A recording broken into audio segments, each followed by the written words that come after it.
Donc bonjour à tous. Merci d'être venus à une heure si tardive pour écouter parler de tests. Je ne sais pas si j'aurais eu votre courage.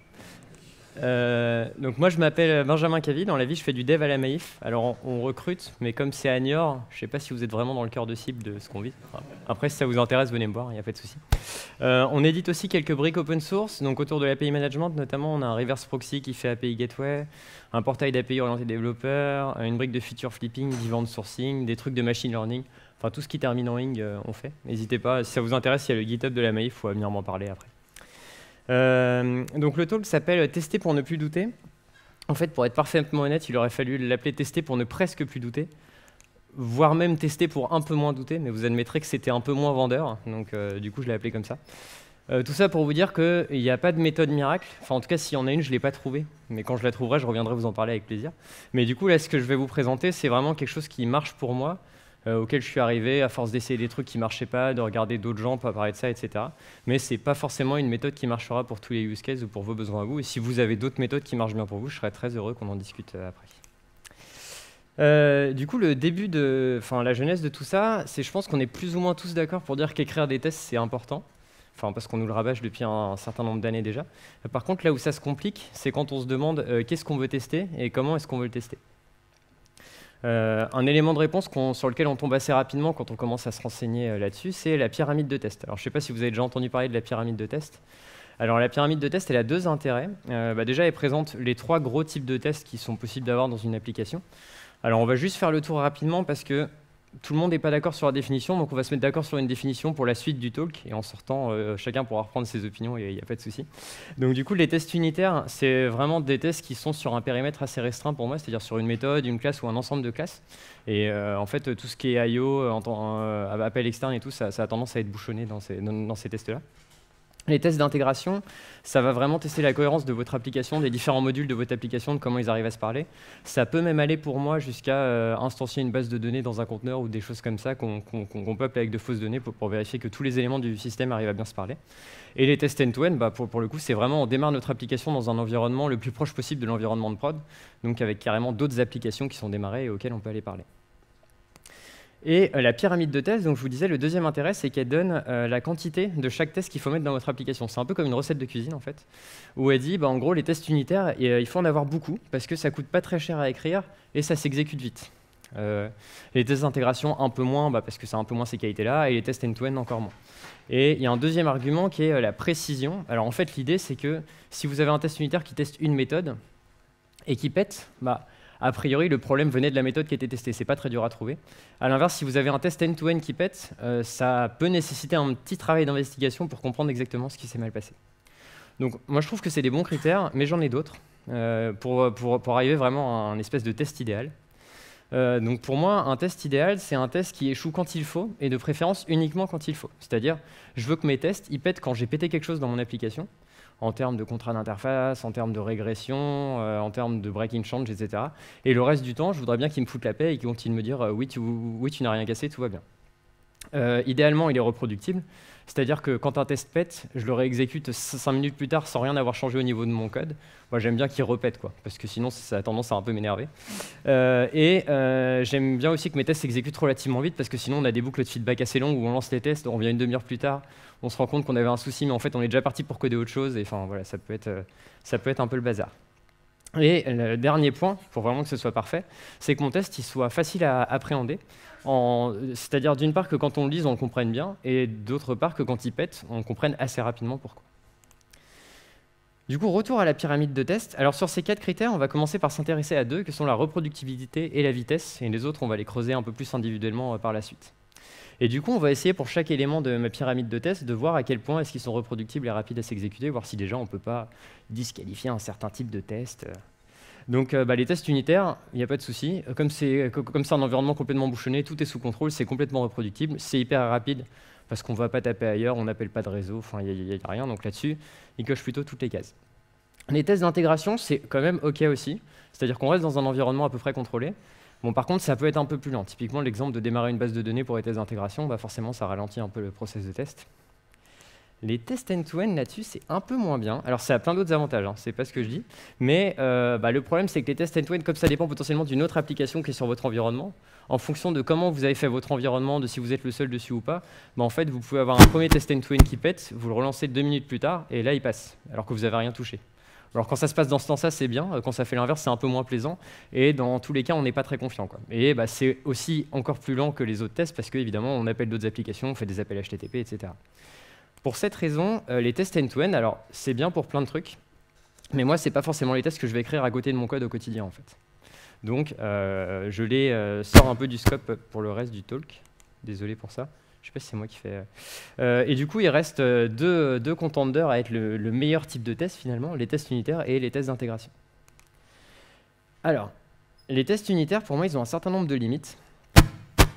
La première limite, c'est qu'ils sont très couplés à la structure même de votre code. Parce qu'en fait, les tests unitaires, qu'est-ce qu'ils viennent faire? Ils viennent tester votre implémentation, en fait. C'est-à-dire qu'ils viennent appeler des méthodes que vous avez définies, ils s'appuient sur une structure de classe que vous avez définie dans votre code, etc.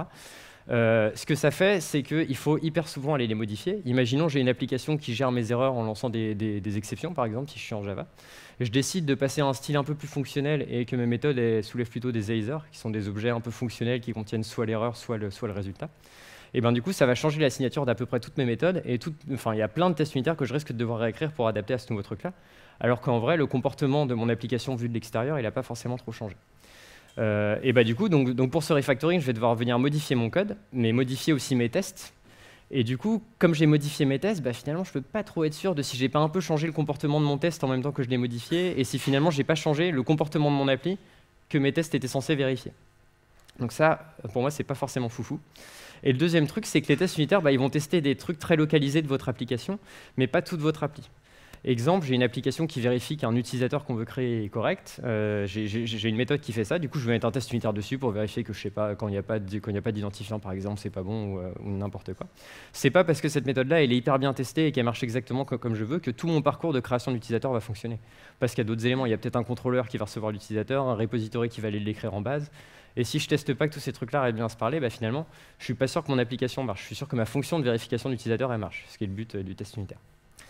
Donc tout ça pour dire que les tests unitaires, c'est très cool aussi dans plein de cas, mais il y a ce petit problème de confiance qui fait que moi, je préfère cette structure-là de test dans mes projets. Donc ça s'appelle le test diamond. Alors on aurait pu appeler ça le losange de test, mais vous admettrez que c'était un peu moins classe. Et du coup, alors le nom, je l'ai piqué de manière honteuse à Thomas Pierrin, dont je vous reparlerai un peu plus tard. Et en fait, l'idée, c'est que moi, quand je code mes fonctionnalités, mon appli et tout, je préfère écrire beaucoup de tests d'intégration, un peu de tests unitaires pour des méthodes qui sont vraiment coton, assez spécifiques, ont plein de cas possibles et tout. Ça m'arrive d'en écrire, il n'y a pas de souci. Mais vraiment, principalement, je mets l'accent sur les tests d'intégration. Et du coup, ces tests d'intégration, comment est-ce que je les écris? Alors, je suis un certain nombre de guidelines qui s'apparentent un peu à l'outside-in pour les gens à qui ça parle.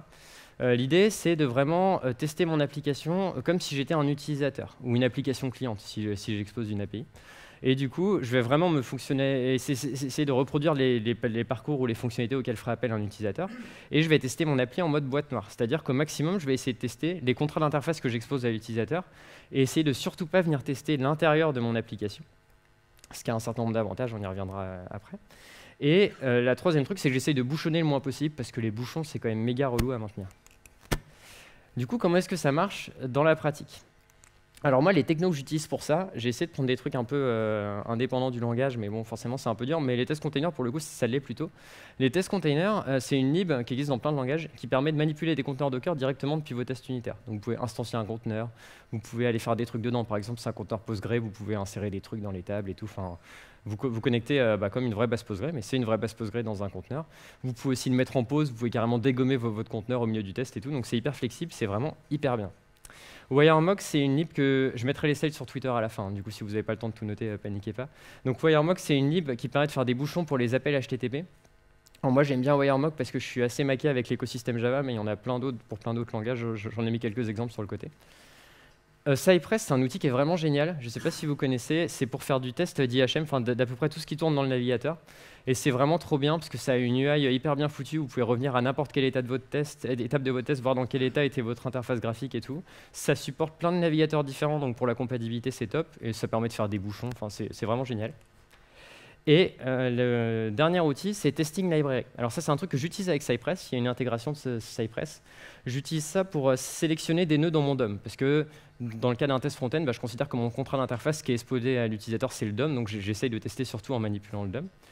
Et l'approche de Testing Library, c'est que pour sélectionner des nœuds du DOM, utiliser des class names ou des ID ou même des tag names de composants HTML, là, genre div, span ou des trucs comme ça, c'est un peu fragile parce que si vous changez votre librairie de composants graphiques ou même la lib pour un composant graphique ou que vous réécrivez votre composant graphique, ça risque de péter vos sélecteurs. Et l'idée assez brillante de Testing Library là-dessus, c'est de s'appuyer sur les propriétés d'accessibilité. C'est-à-dire sur le fait que dans l'arbre d'accessibilité, l'élément est le rôle d'un button, que le display text ce soit créer un nouvel utilisateur, etc. En partant du principe que ça, c'est ce qui risque de changer le moins souvent. Du coup, comment est-ce que tout ça s'utilise dans la pratique? Comment est-ce que j'orchestre toutes ces briques? On va prendre l'exemple d'une application qui utilise une base Postgre. Là. Donc mon application à moi, c'est l'espèce de gros carré bleu un peu foncé au milieu. Donc elle utilise une base Postgre, elle expose une API, elle sert un front-end, on peut imaginer que c'est un back-office ou un truc du genre. Elle publie, imaginons, des événements dans un Kafka. Et elle s'appuie également sur d'autres applications extérieures du coup, qui exposent des API. Donc mon setup de test là-dessus, ça va être de dire tout ce que je peux mettre dans des conteneurs Docker, je le mets dans les conteneurs Docker, donc typiquement Kafka, ma base Postgre dans ce cas-là. Et ce qui est à l'extérieur de mon périmètre de test, je vais le bouchonner, parce que je ne veux pas faire des tests end-to-end, je veux faire des tests d'intégration, donc je vais venir bouchonner les deux applications qui sont là. Et ensuite, je vais tester d'abord mon back-end. Donc, alors là, j'ai mis JUnit, c'est si vous faites du Java, bien sûr, mais sinon, votre framework de test préféré, il n'y a pas de souci. Et l'idée, c'est que dans le corps de mes tests JUnit, je vais m'appuyer vraiment que par ce qui est exposé par mon application. C'est-à-dire, je vais venir appeler mes API REST, là. Je vais venir lire les événements qui sont publiés dans Kafka, et je vais venir interagir avec mon application uniquement de cette manière-là. Alors, pas tout à fait, parce que vous imaginez bien que dans mes add before et mes add after, je manipule un peu ma base de données pour faire des trucs, mais dans le cœur de mes tests, j'essaie vraiment de me limiter à ça pour manipuler mon application en mode boîte noire, comme si j'étais un utilisateur. Pour le front-end, c'est encore plus simple, c'est-à-dire que je considère que tout est une espèce de grosse boîte noire, bon, à part le setup pour que tout fonctionne à peu près correctement au début. Mais du coup, je vais vraiment venir m'appuyer que sur le DOM de mon application. Et ce qui se passe derrière, ce que ça fait mon appli, je m'en fous complètement. Je vais vraiment venir taper que sur le DOM avec Cypress et Testing Library. Donc mon appli devient une espèce de grosse boîte noire, comme c'est représenté très subtilement sur cette slide. Les avantages de cette approche, que moi j'y trouve en tout cas. Le premier avantage, c'est que les tests, là, quand ils pètent, c'est vraiment qu'il y a un truc qui a changé au niveau de votre contrat d'interface. C'est pas que vous avez fait du refactoring ou quoi, c'est que vous avez changé un truc au niveau de votre contrat d'interface. Ça peut être un breaking change, ça peut être une régression, mais en toute vraisemblance, c'est un intérêt que vous vous y intéressiez, soit pour écrire un guide de migration, ou soit pour corriger la régression que vous avez introduite. Mais donc du coup, ça pète plutôt au bon moment. C'est des trucs qui sont assez résistants au refactoring parce que du moment que vous ne changiez pas votre contrat d'interface, vous pouvez, je sais pas moi, réarchitecturer toute votre application pour faire de l'hexagonal ou des trucs comme ça. Ça ne va pas changer le fait que vos tests soient passants. Et au contraire, vos tests vont vraiment vous rassurer en disant là, tu n'as pas cassé le comportement qui était testé par tes tests parce que ça continue de bien passer si je m'appuie sur le contrat d'interface. Un autre point que j'aime bien, c'est que ça permet vraiment de tester toute la stack. Moi, je fais beaucoup de Postgre. J'aime bien utiliser les opérateurs JSON dans Postgre parce que je suis un espèce de gros hipster.